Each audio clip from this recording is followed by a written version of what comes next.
Hi guys, welcome back to day 2 of the LR Live road trip. So today I am at Mud UK, and these guys make the products that you'll be familiar with, the mud stuff products. So you've got the center console for Defender, you've got the stereo pods, you've got the seat risers. There's a whole host of products that they've been developing probably since about 2005. So what I want to do is just go in there, meet Kevin, the owner, have a chat with him and let him show me some of the products, little bit of history, bit of an idea of where the whole branding came from, and really, yeah, just see behind the scenes again. And so hopefully you'll enjoy coming along for the journey too. So let's go and have a look now.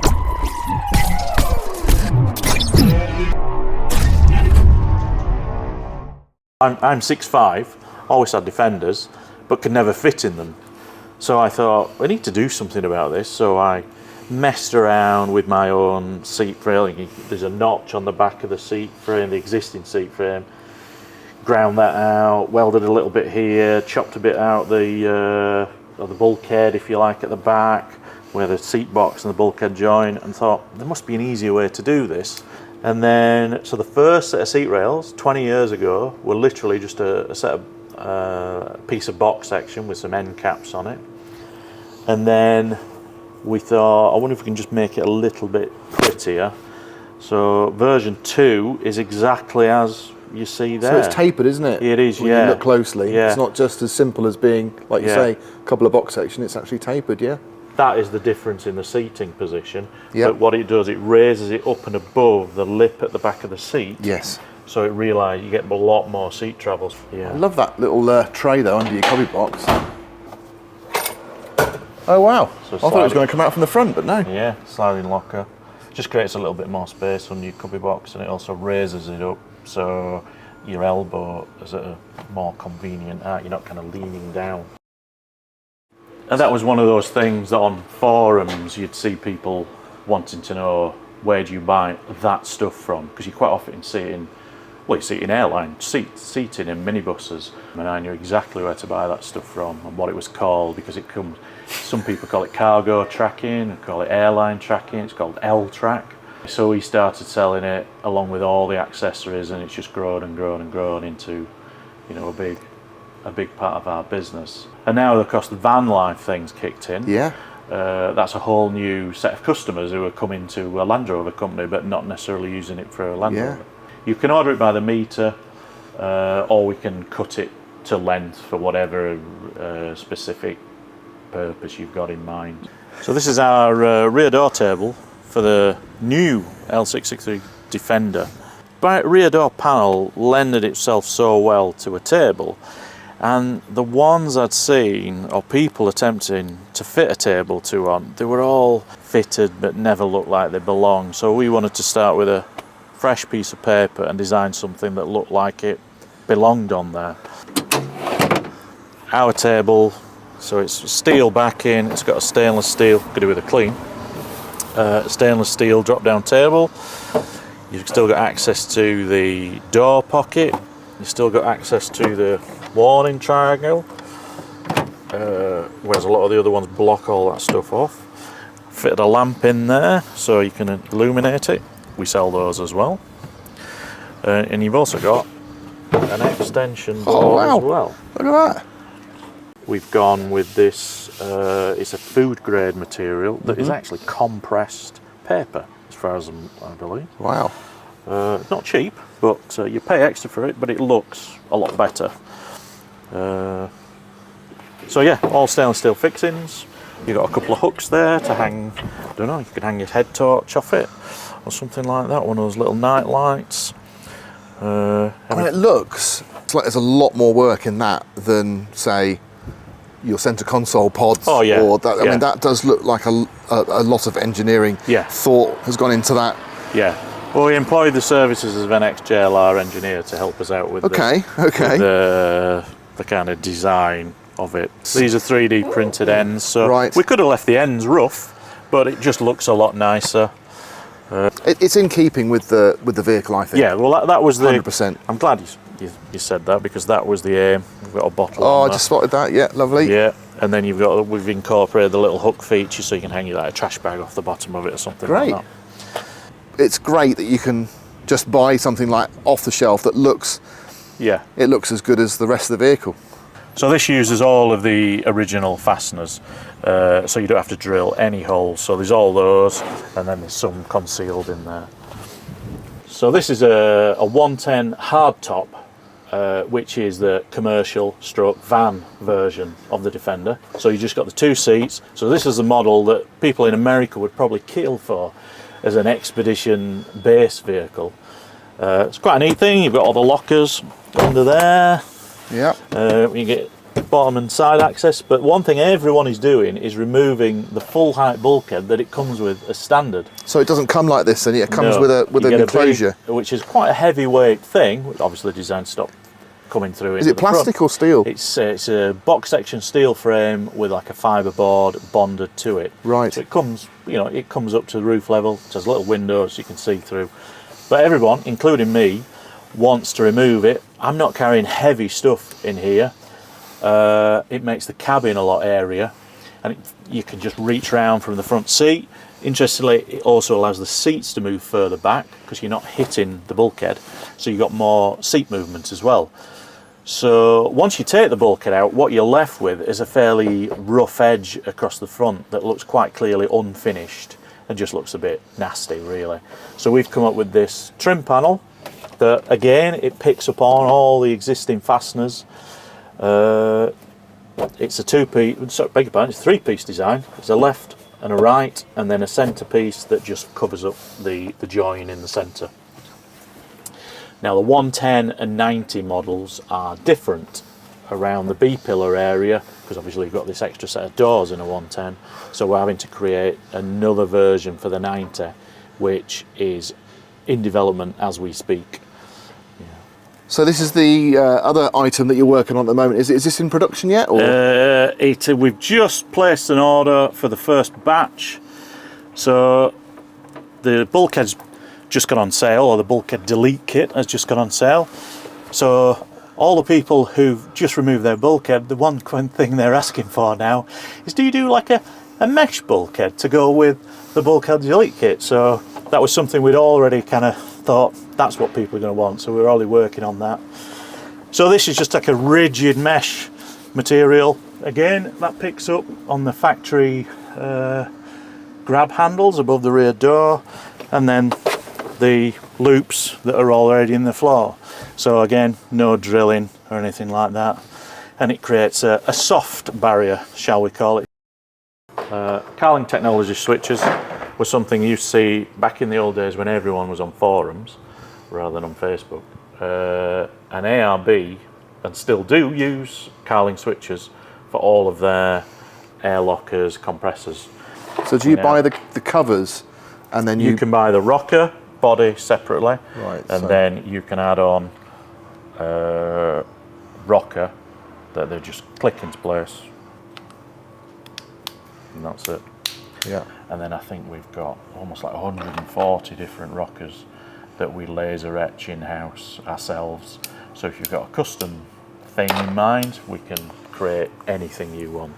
A typical mud solution, so that connects into the back of whatever lamp you've got, 2-pin lamp, so they're really good for reverse cameras.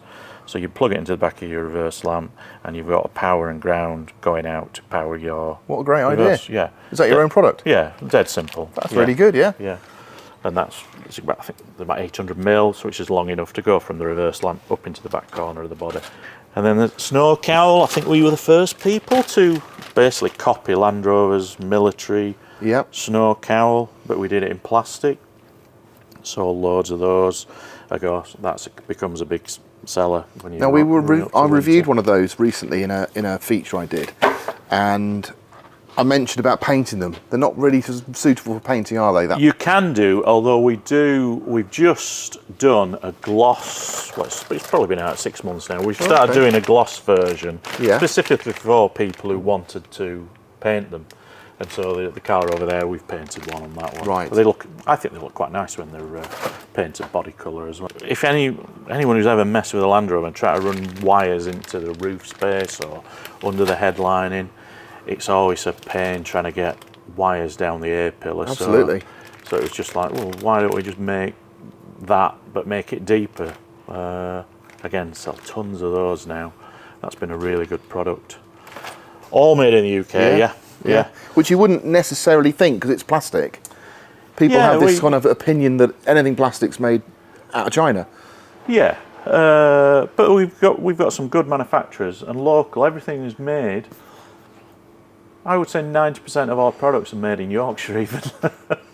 Yeah, well, that's brilliant. Yeah, came across these products in the marine industry. Scan strut for running cables from, say, your roof. Everyone uses like nasty cable gland grommet-y things, and these are just a more elegant solution. Really. So what, your wires go in there and then down, and then that's the waterproof piece. Yeah, that is a good idea. And they do them a twin one now, which are great for solar applications. Sell lots of those to the kind of camper van expedition market. And again, because the only alternative product is a big ugly fiberglass thing to get them into the roof space.